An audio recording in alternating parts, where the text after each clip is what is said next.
LIC والے پہلے آ جاتے ہیں. بیٹی پیدا ہو گئی، بوجھ آ گئی گھر میں. بیٹی جیسے جیسے بڑی ہوتی ہے خاندان کے لوگ، رشتے دار لوگ کہتے ہیں ارے بھائی تجھے بیٹی ہے، زیور بنانا ہے، شادی کرنا ہے، لاکھوں کا خرچ ہے، ابھی سے تیاری کر. بیٹی کا باپ، بیٹی کی ماں جیسے جیسے بیٹی بڑی ہوتی ہے ان کے سینے کا ایسا لگتا ہے کہ ان کے سینے کا بوجھ بڑھ رہا ہے. کتے کی شادی اتنا جوڑا کپڑا جائے گا تو جائے گا. ایک زمانہ تھا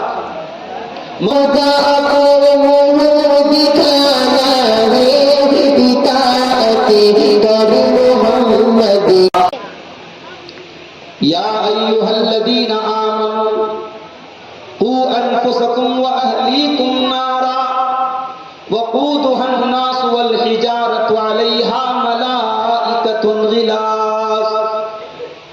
اے ایمان والو، اپنے آپ کو جہنم کی آگ سے بچاؤ، اپنے بچوں کو، اپنے پریوار کو، اپنی فیملی کو، اپنے گھر والوں کو بھی جہنم کی آگ سے بچاؤ. جہنم کی آگ دنیا کی آگ سے 70 گنا زیادہ خطرناک ہے. اللہ کے پیارے نبی فرماتے ہیں، صحیح مسلم کی روایت ہے کہ جنت دنیا کی آگ کے مقابلے میں جہنم کی آگ 70 گنا زیادہ خطرناک. صحابہ نے کہا اللہ کے نبی جلانے کے لیے تو دنیا کی آگ کافی. آپ نے فرمایا ہاں کافی تو ہے، مگر اللہ تعالیٰ اس سے 69 گنا زیادہ اس کے اندر شدت رکھے گا، جہنم کی آگ. میرے پیارے ساتھیوں، دل پر ہاتھ رکھ کر کے بتاؤ، آپ کا بیٹا، آپ کی بیٹی آپ کے سامنے دنیا کی آگ میں جلنے لگے، کیا آپ گوارا کریں گے؟ ارے جلنا تو بڑی دور کی بات ہے. آپ کا بیٹا، آپ کا بیٹی، اس کو ہلکی سی چوٹ لگ جائے، اس کے سر پر چوٹ لگ جائے، خون بہنے لگے، ماں کا کلیجہ چھلنی ہو جاتا ہے، باپ تڑپ اٹھتا ہے، باپ سسک اٹھتا ہے. اپنے بچوں سے اتنا پیار کرتے ہیں، اپنے پریوار سے اتنا پیار کرتے ہیں. اللہ تعالیٰ اسی پریوار کی، اسی فیملی کی محبت کو یاد دلا کر کے فرماتا ہے یا ایھا الذین آمنوا قوا انفسکم واہلیکم نارا. اے ایمان والو، جس پریوار سے تم اتنی محبت کرتے ہو، ایک کھوڑ کو اپنے بچوں کو تم لگنے نہیں دینا چاہتے ہو، تمہارے بچے، تمہارے پریوار کے لوگ جہنم کی آگ میں جلے، کیا تم یہ گوارا کرو گے؟ قوا انفسکم واہلیکم نارا. اپنے آپ کو اور اپنے گھر والوں کو جہنم کی آگ سے بچاؤ. اور وہ آگ کیسی ہوگی؟ اللہ نے اس آگ کا ہلکا سا نقشہ کیا، فرمایا وقودها الناس والحجارہ. جہنم کی آگ پیٹرول اور ڈیزل سے نہ جلے گی، وہ کوئلے سے نہ جلے گی، وہ لکڑیوں سے نہ جلے گی. وقودها الناس والحجارہ. جہنم کی آگ کا ایندھن انسان اور پتھر ہوں گے. علیہا ملائکۃ غلاظ شداد. اور جہنم کے جو داروغہ ہوں گے، جہنم کے جو چوکیدار ہوں گے، وہ بڑے سخت قسم کے فرشتے ہوں گے. لا یعصون اللہ ما امرہم. وہ اللہ کے کسی حکم کی نافرمانی نہیں کریں گے. ویفعلون ما یؤمرون. وہ تو اپنی ڈیوٹی پوری کریں گے، وہ جہنمیوں کو سزا دینے میں کوئی رعایت نہیں کریں گے. میرے عزیز ساتھیوں، میرے بزرگوں، میرا آپ سے بھی سوال ہے، میرا اپنی ذات سے بھی سوال ہے کہ اپنے بچوں کو جہنم کی آگ سے بچانے کے لیے ہم اور آپ کیا انتظام کریں. اس آیت کی تفسیر میں حضرت علی کہتے ہیں، اللہ نے کہا اپنے گھر والوں کو جہنم کی آگ سے بچاؤ. سوال ہوا کیسے بچائیں؟ حضرت علی کہتے ہیں علموہم وادبوہم. اگر اپنے بچوں کو، اپنے پریوار کو جہنم کی آگ سے بچانا ہے، انہیں دین سکھاؤ، انہیں تربیت، ان کی تربیت کرو، انہیں ادب سکھاؤ، انہیں قرآن و سنت سکھاؤ، انہیں دین سکھاؤ. جس قدر ان کے اندر دین سکھاؤ گے اتنی ان کی تربیت اچھی ہے. معاف کرنا میرے بھائی، بنارس سے لے کر مئو تک آج برقع نشین لڑکیاں، گھر سے سر سے پیر تک نقاب میں نکلنے والی لڑکیاں جب غلط کام کرتے ہوئے پکڑی جاتی ہیں. ابھی مظفر نگر کا کرنٹ واقعہ آپ نے پڑھا ہوگا، میڈیا میں آیا تھا. ہوٹل پہ ریڈ پڑی ہے، اسکول میں پڑھنے والی 9 کی 10 کی بچیاں اور لڑکیاں پکڑے گئے. اس میں تقریباً 60-62 لڑکے پکڑے گئے غلط کام کرتے ہوئے. اس میں زیادہ تر برقع نشین لڑکیاں تھیں، نقاب پوش لڑکیاں تھیں، مسلمان لڑکیاں. اس کا مطلب یہ ہوا وہ لڑکی گھر سے نقاب تو پہن کے نکلی، اس کے ماں باپ نے اسے یہ تو سکھا دیا کہ تو بالغ ہوگی، جوان ہوگی، اب گھر سے نکلنا ہے، تجھے نقاب میں نکلنا ہے۔ اس نقاب کا مقصد اس نے نہیں جانا، اس نے دین کے نام پر کچھ جانا ہی نہیں۔ وہ کانوینٹ میں پڑھتی رہی، اسکول میں پڑھتی رہی، کالج میں پڑھتی رہی، اس کے پورے سلیبس میں، پورے نصاب تعلیم میں، پورے ایجوکیشن سسٹم میں کہیں دین نہیں تھا۔ دین کے نام پہ کیا سکھایا گیا؟ کسی حافظ جی کو، کسی مولوی صاحب کو بلا کر کے رٹو طوطے کی طرح قرآن پڑھا دیا۔ اس لڑکی نے قرآن تو پڑھا لیکن قرآن کو کبھی سمجھنے کی کوشش نہیں کی۔ اگر اس لڑکی نے قرآن کو پڑھا ہوتا، ڈھنگ سے سمجھا ہوتا، قرآن جہاں ایمان والی عورتوں کو پردے کا حکم دیتا ہے، وہی پردے کا مقصد بھی قرآن بتاتا ہے۔ یا ایھا النبی قل لازواجک وبناتک ونساء المؤمنین، اے نبی اپنی بیٹیوں سے کہہ دیجئے، اپنی بیویوں سے کہہ دیجئے، اور تمام مومنہ عورتوں سے کہہ دیجئے، یدنین علیہن من جلابیبہن، جب وہ اپنے گھر سے نکلیں تو اپنے اوپر جلباب ڈال لیں، چادر ڈال لیں۔ ذالک ادنی ان یعرفن فلا یؤذین، یہ نقاب ان کی پہچان بن جائے گا، یہ پردہ ان کی پہچان بن جائے گا، اور یہ پردہ بتائے گا دنیا والوں کو ہم عزت دار گھروں کی لڑکیاں ہیں، ہم کو کوئی چھیڑنے کی جرت نہ کرے۔ نقاب تیری پہچان تھی، نقاب تیری شان تھی، نقاب تیرا غرور تھا، مگر اے مسلمان خاتون، آج اس نقاب کو تو نے بدنام کر ڈالا۔ آج نقاب پہن کر جب ہم بے حیائی اور ہم جب بے شرمی کے مناظر دیکھتے ہیں، جب بنارس کے بنیا باغ میں مسلمان لڑکی نقاب پہن کر کے ڈانس کرتی ہے اور سیلفی اسٹک کے ذریعے سیلفی لیتی ہے، اور جب ہم مئو کی اور مبارک پور کی لڑکیوں کے، اسکول میں پڑھنے والی لڑکیوں کے ویڈیوز وائرل ہوتے ہیں، تب ہمیں افسوس ہوتا ہے کہ یہ نقاب یہ صرف ایک ٹریڈیشن کے طور پر، ایک گھر والوں کے پریشر کے طور پر یہ نقاب پہنا گیا ہے، ورنہ اس نقاب کا مقصد اس مسلمان لڑکی کو معلوم ہے۔ اور اس کی دلیل یہ ہے کہ وہی لڑکی جو نقاب میں نکلتی، جب شادی بیاہ کا موقع آتا ہے، شادی میں خاندان کے تمام نوجوان لڑکے وہاں پہ موجود ہوتے ہیں، بڑے بڑے جوان لڑکے شادی کے موقع پر گھر میں آ رہے ہیں، اور یہ لڑکی نقاب تو چھوڑو، یہ ایسا ڈریس پہن کر کے اسی شادی میں موجود ہوتی ہے کہ اس کے سر پہ دوپٹہ تک نہیں ہوتا، اس کے جو ہے گریبان پہ دوپٹہ تک نہیں ہوتا، اس کا شریر، اس کا جسم نظر آتا ہے۔ جن گھروں کے پردہ ہو رہا ہے، میں ان گھروں کی بات کر رہا ہوں، جن گھروں سے نقاب پہن کے لڑکیاں نکلتی ہیں، میں ان گھروں کی بات کر رہا ہوں۔ شادی بیاہ کے موقع پر وہ بھی اپنی آنکھوں کو بند کرے تو نہیں صاحب، سب چلتا ہے، یہ سب کوئی حرج کی بات نہیں ہے، شادی کے موقع پر یہ سب چلتا ہے۔ اللہ کے پیارے نبی کے دور میں نبی نے شادی کی، نبی نے اپنی بیٹیوں کی شادی کی، صحابہ نے شادی کی۔ کوئی ایک مثال لا کے دے دو میرے بھائیوں کہ نبی کے گھر کی عورتوں نے، نبی کی بیٹیوں نے یا صحابیات نے کبھی پردے سے کوئی سمجھوتا کیا ہو، کبھی شادی کے موقع پر اللہ کے نبی نے الاؤ کر دیا ہو، اجازت دے دی ہو، پرمیشن دے دی ہو، چلو کوئی مسئلہ نہیں، شادی کا موقع ہے۔ کیا شادی کے موقع پر بے حیائی جائز ہو جاتی؟ میرے بھائیوں، اپنے پریوار کو جہنم کی آگ سے بچاؤ، اور اس لیے جہنم کی آگ سے بچانا ضروری ہے کہ کل ہر انسان یہ چاہتا ہے کہ جنت میں ہم اپنے فیملی کے ساتھ ہیں۔ کیا ہم اور آپ نہیں چاہتے؟ دنیا میں ہم کہیں گھومنے پھرنے جاتے ہیں، ہم ذائقہ دربار میں کھانا کھانے جاتے ہیں، امان ڈھابا میں کھانا کھانے جاتے ہیں، فیملی لے کے لوگ جاتے ہیں، بنارس تک سے لوگ آتے ہیں اعظم گڑھ کے ڈھابے پہ کھانا کھانے کے، فیملی کے ساتھ پوری 4 ویلر بک کر کے آتے ہیں۔ انسان اچھا کھانا کھانے جاتا ہے، فیملی کے ساتھ جاتا ہے۔ کیا ہم نہیں چاہیں گے کل جنت کی نعمتوں کا مزہ بھی ہم فیملی کے ساتھ اٹھائیں؟ یہ جنت میں ہم فیملی کے ساتھ کیسے رہیں گے جب ہم بھی نیکی کے عمل اور جنت میں لے جانے والا عمل کریں گے اور ہمارے پریوار کے لوگ بھی عمل کریں گے۔ اللہ فرماتا ہے سورۃ طور کے اندر، والذین آمنوا واتبعتهم ذریتهم بإیمان الحقنا بهم ذریتهم وما علتناهم من عملهم من شیء۔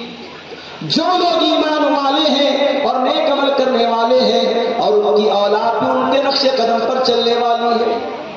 ایمان والے بنو تو ایسے بنو، مومن بنو تو ایسے بنو کہ آپ کی اولاد بھی آپ کی فرما برداری کرے، آپ کے نقش قدم پر چلے۔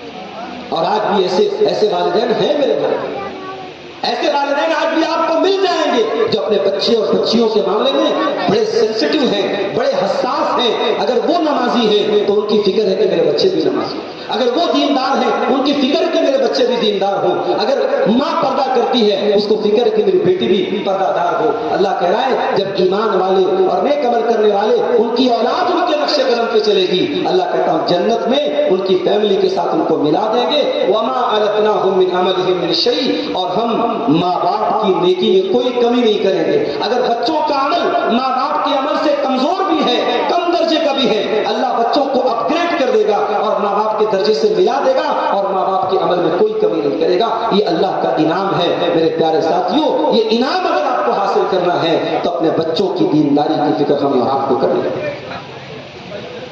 بیٹی پیدا ہوتی ہے، ان کا ٹینشن بڑھ رہا ہے، ان کا بلڈ پریشر بڑھ رہا ہے، بیٹی کو آپ نے بوجھ بنا دیا۔ ان رسم و رواجوں کے چکر میں، ان شادی بیاہ کے موقع پر ہونے والے فضول قسم کے دکھاوے، واللہ یہ ایک دن کے کھانے کے لیے اور ایک دن کی شان و شوکت کے لیے اور ایک دن کی جھوٹی ناک کے لیے لوگ قرضے لیتے ہیں، لوگ زمینیں بیچتے ہیں، لوگ ساری زندگی ایک شادی کرنے کے بعد پھر اس کا قرضہ چکاتے رہتے ہیں، تب سے دوسری شادی کرتے۔ جس کو 4-5 بیٹیاں ہوں اس کی ساری زندگی گزر جاتی ہے ان بیٹیوں کی شادی کرتے۔ جس کو اللہ نے دیا ہے اس کو کیا فرق پڑتا ہے؟ لیکن جو بیچارہ مڈل کلاس کا ہے، جو مجبور ہے، جو غریب ہے، سماج نے جو اسٹیٹس بنا دیا، اب وہ اسٹیٹس سمبل بن گیا ہے، اب وہ ناک کا مسئلہ بن گیا۔ اب لڑکی کی شادی ہے، مبارک پور کی شادیاں بڑے سادگی سے ہو جاتی ہیں، اب وہ سادگی دھیرے دھیرے ختم ہو گیا۔ اب ہر چیز میں تکلف آ گیا، تسنع، بناوٹ، شو آف، ہر چیز میں ہمیں دکھاوا کرنا ہے۔ ہمارے گھر مہمان آئے تو دسترخوان پہ اتنے آئٹم ہونا چاہیے، ہر چیز میں میرے بھائیوں ہم نے دکھاوا کرنا ہے۔ اس دکھاوے کے، اس مکھوٹے کی زندگی کو ختم کرو، ریئل لائف میں زندگی گزارو، ریئل لائف میں مت گزارو۔ جو زندگی، جو حقیقت میں ہماری حیثیت ہے، ہمارے پاس حیثیت نہیں ہے، ہم 500 لوگوں کا کھانا کیوں کر رہے ہیں میرے بھائی؟ ہم قرضے لے کر کے جھوٹ موٹ کے شادی کو اتنا مشکل کیوں بنا رہے ہیں؟ ابھی بنارس کے ایک لڑکے کا آڈیو وائرل ہوا، وہ لڑکا بنارس کا رہنے والا ہے، اس کی فیملی رہتی ہے سورت میں، لڑکا وہاں پاور لوم چلاتا ہے، کام کرتا ہے، لڑکا حافظ قرآن ہے، 31 سال کی اس کی عمر ہو گئی، رشتہ لگے 3-4 سال ہو گیا، لڑکے کا باپ اس کی شادی کے لیے، یعنی شادی کی تاریخ متعین کرنے کے لیے پہل نہیں کر رہا ہے۔ لڑکا اپنے ماں باپ کو فون کرتا ہے اور وہ فون ریکارڈنگ وائرل ہوئی ہے، شاید آپ کو بھی کہیں واٹس ایپ پر سننے میں آئی۔ اس لڑکے نے، وہ کوئی بناوٹ نہیں، کسی سیریل کا آڈیو نہیں، کسی فلم کا آڈیو نہیں ہے، وہ ریئل لائف کا آڈیو ہے۔ اس لڑکے نے جو درد پیش کیا ہے اپنے ماں باپ کے سامنے، بنارس کے خاص لب و لہجے میں، بنارس کی زبان میں، اس کو سنیے میرے بھائیوں، تو آنکھوں سے آنسو۔ اس لڑکے نے یہی کہا اپنے ماں باپ سے کہ میری شادی کیوں نہیں کر رہا؟ 31 سال میری عمر ہو گئی، مجھے راتوں میں نیند نہیں آ رہی ہے، رشتہ لگا کے آپ نے چھوڑ دیا ہے، کیوں مجھے حرام کام کی طرف لے کے جا رہا ہے؟ جس طریقے سے انسان کو کھانے اور پانی کی ضرورت ہے، انسان کی جنسی خواہشات میں اس کی ضرورت ہے۔ آج کتنے گھروں میں لڑکے لڑکیاں بالغ ہو چکے ہیں، شادی کے قابل ہو چکے ہیں، ان رسم و رواج میں، ان جھوٹی ناک میں، ان جھوٹے چکروں نے ان کی شادیوں کو مشکل بنا کے رکھا ہے۔ اور آج جب شادیاں مشکل ہو رہی ہیں تو ہماری اور آپ کی قوم کے لڑکے لڑکیاں غلط راستہ اپنا رہے ہیں۔ میرے پیارے ساتھیوں، اپنے بچوں کو اگر جہنم کی آگ سے بچانا ہے، ان کی شادی بھی وقت پر کیجیے۔ عقیقہ کا مسئلہ لوگ بہت پوچھتے ہیں، مولوی صاحب بچہ بہت بڑا ہو گیا، عقیقہ کر سکتے ہیں کہ نہیں؟ کسی بچے کا انتقال ہو گیا، باپ نے عقیقہ نہیں کیا، اس کے بارے میں پوچھ رہے ہیں کہ مولوی صاحب مر گیا، بچے کا عقیقہ کر سکتے ہیں کہ نہیں کر سکتے؟ عقیقہ کی بڑی چنتا ہے تجھ کو، بیٹا مر گیا، مرنے کے بعد بھی تجھے عقیقہ کی ٹینشن ہے۔ جو بیٹے زندہ ہیں ان بیٹوں کی تم تربیت کر رہے ہو، ان بیٹیوں کی تربیت کر رہے ہو تم، ان بچوں کی صحیح وقت پر شادی کر رہے ہو تم؟ اگر نہیں کر رہے ہو تو یہ ڈھکوسلے بازی بند کرو میرے بھائی، صرف عقیقہ کرا دینے سے ماں باپ کا ہاتھ ادا نہیں۔ گارجین بنیے تو ذمہ دار گارجین بنیے، بچوں کی تربیت کیجیے، بچہ کہاں جا رہا ہے، بچی کہاں جا رہی ہے، آپ یقین کریں 5 ٹائم کی نماز پڑھنے والا اور رات میں تہجد پڑھنے والا باپ اور راتوں میں اللہ کی بارگاہ میں تہجد پڑھنے والی عورت، ان کے گھر کی لڑکیاں آج غیر مسلم لڑکوں کے ساتھ عشق و معاشرہ کرتی ہیں۔ جن گھروں میں پردہ ہے، جن گھروں میں دینداری ہے، ان گھروں کی لڑکیاں بھی آج غلط راستے اپنا رہی ہیں۔ یہ پوری قوم کے لیے لمحہ فکری ہے۔ ابھی حال ہی میں میرے پاس ایک فون آیا جھارکھنڈ سے ایک نوجوان کا، وہ رہتا ہے کہاں پہ؟ راجستھان کے کوٹا شہر میں رہتا ہے۔ کوٹا شہر بہت مشہور شہر ہے، وہاں میڈیکل کی تیاری کرنے کے لیے لڑکے لڑکیاں جاتے ہیں۔ اس لڑکے نے مجھے فون کیا، وہ لڑکا رو رہا تھا، جذباتی تھا، آنکھوں سے آنسو بہ رہے تھے، اس کی زبان آواز سے پتہ لگ رہا تھا بچہ لڑکا رو رہا ہے۔ اس نے کہا مولانا میں نے 6 مہینہ پہلے اسی کوٹا میں ایک لڑکی کو دیکھا تھا، میڈیکل کی تیاری کرنے کے لیے وہ لڑکی آئی، سر سے پیر تک نقاب میں تھی، میرا دل خوش ہو گیا۔ چلو ہماری قوم کی لڑکیاں آج میڈیکل کی تعلیم پردے میں رہ کر حاصل کر رہی ہیں، میں بہت خوش ہو گیا۔ لیکن مولانا 1 ہفتہ پہلے اسی برقع نشین لڑکی کو میں نے دیکھا، اس کا برقع بھی اتر گیا، اس کا نقاب بھی اتر گیا، اور وہ غیر مسلم لڑکوں کے ساتھ گلچھرے اڑا رہی ہے۔ اور جب میں نے جا کر کے اس سے پوچھا کہ تو مسلمان لڑکی تھی، تو پردہ کرنے والی لڑکی تھی، تو اب وہ اپنے آپ کو مسلمان کہنے کو بھی تیار نہیں ہے۔ یہ حالات ہے ہماری قوم۔ آج دھن تیرس کا تہوار تھا، ہمارے غیر مسلم بھائیوں کے یہاں ایک رسم ہے کہ دھن تیرس والے دن کچھ نہ کچھ ضرور خریداری کرنا چاہیے۔ آپ بہار میں چلے جائیے، وہاں ایک بڑی تعداد میں مسلمان آپ کو مل جائیں گے۔ مسلمانوں کا یہ ماننا ہے کہ آج کے دن ہمیں جھاڑو ہی سے ہمیں خریدنا ہے۔ مسلمان بھی اس مانیتا میں اور اس رواج میں اپنے غیر مسلم بھائیوں کے ساتھ ساتھ شامل ہیں۔ رانچی کے اندر ایک بھائی نے بھی بتایا کتنے مسلمان چھٹ پوجا کے موقع پر تہوار مناتے ہیں۔ میرے بھائیوں، وضع میں تم ہو نصارا تو تمدن میں ہنود، یہ مسلمان ہے جنہیں دیکھ کے شرمائے یہود۔ آج مسلمان کا یہ حال ہے۔ اپنی آنے والی نسلوں کے عقیدے کی فکر کرو، ان کی توحید کی فکر کرو، ان کے دین کی فکر کرو، ورنہ پچھتانے کا بھی موقع ہمیں نہیں ملے گا میرے بھائی۔ اگر ابراہیم علیہ السلام جیسے پیغمبر کو اپنے بچوں کے عقیدے کی فکر ہے، ابراہیم علیہ السلام دعا کر رہے ہیں اللہ سے وَجُنُبْنِي وَبَنِيَّ أَن نَّعْبُدَ الْأَصْنَامَ، اے اللہ تو میرے بچوں کو اور مجھے تو بت پرستی سے بچانا، ہمیں شرک سے بچانا، ہمیں غیر اللہ کی عبادت سے بچانا۔ اگر ابراہیم کو اپنے بچوں کے بارے میں شرک کی چنتا ہے، میرے پیارے ساتھیوں، ہمیں اور آپ کو تو اور زیادہ ہونی چاہیے۔ ابراہیم علیہ السلام اپنے باپ کے بارے میں دعا کرتے ہیں وَاغْفِرْ لِي أَبِي إِنَّهُ كَانَ مِنَ الضَّالِّينَ، اے اللہ میرے باپ کو تو بخش دے، میرا باپ گمراہوں میں سے ہے۔ وَلَا تُخْزِنِي يَوْمَ يُبْعَثُونَ، اور اے اللہ تو مجھے قیامت کے دن رسوا مت کرنا۔ اپنے باپ کی چنتا ہے حضرت ابراہیم کہ قیامت کے دن میں تو اللہ کا خلیل، میں تو اللہ کا پیغمبر، اور میرا باپ جہنم کی آگ میں جائے، یہ تو میری ذلت اور رسوائی کا سبب ہوگا۔ اللہ سے دعا کرتے ہیں اللہ قیامت کے دن تو میری رسوائی، مجھے رسوائی سے بچا لے، اور مجھے قیامت کے دن کی تو ذلت سے بچا لے۔ یعقوب علیہ السلام کو دیکھیں، یعقوب علیہ السلام کا آخری ٹائم ہے، ان کے 12 بیٹے ہیں، باپ کے مرنے کا ٹائم ہے، 12 بیٹے اپنے باپ کے پاس موجود ہیں۔